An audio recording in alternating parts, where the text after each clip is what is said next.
Bryse McElhinney, trainer-driver. Yeah, so I was born into the harness racing game.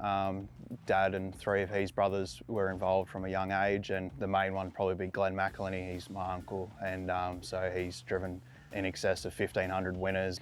I was always good friends with Lockie Mansman. He moved back up here and we were good mates in Sydney, and he had a job opportunity going, and I thought I'd change the scenery up a bit. Yeah, so I spent the time at Jack's for a bit over 12 months, and we ended things there, and I sort of went to branch out on my own. I just thought the time was right as well, and so I was going to try and expand my own stable. Sergio's rocket goes to a clear second, then Arc Alert, but it's all Rock Supreme. Large and in charge, he bolts in. Rock Supreme. Going out on my own was a lot harder than expected, having to do everything and not have anyone to fall back on being on my own. But it's been a slow process, but it's starting to work out now.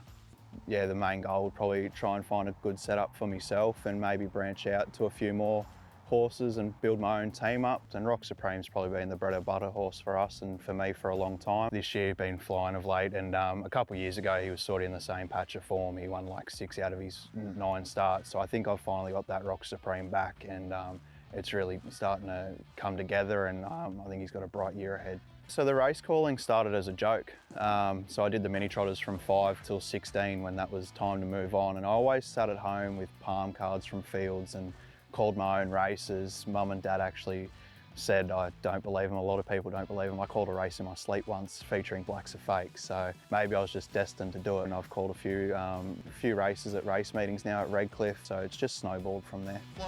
Craddock's got the last shot. It's Lady Anthea holding on. Craddock dives. Lady Anthea, a maiden no more. I've lost my claim, so I only drive my own 3, so the race calling in the future, if I don't get a bigger team, this race calling will be the way to go, because it's always good in this industry to have something to fall back on.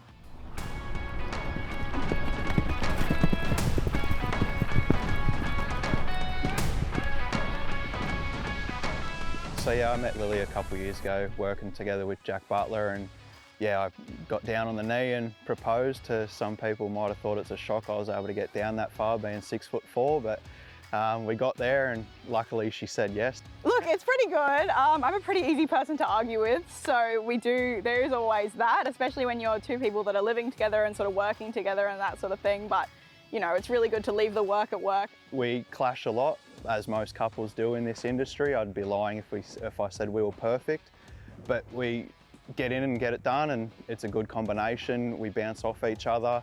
It's good to have her input being an off-the-track standardbred trainer, so we've got that aspect as well. We can change up our training methods if we want to. It's really great to see how much he's progressed in the last couple months, and he's really hoping to branch out into race calling, that sort of thing as well, so it's really great to be able to watch him achieve his dreams and succeed. We haven't really spoken too much about it.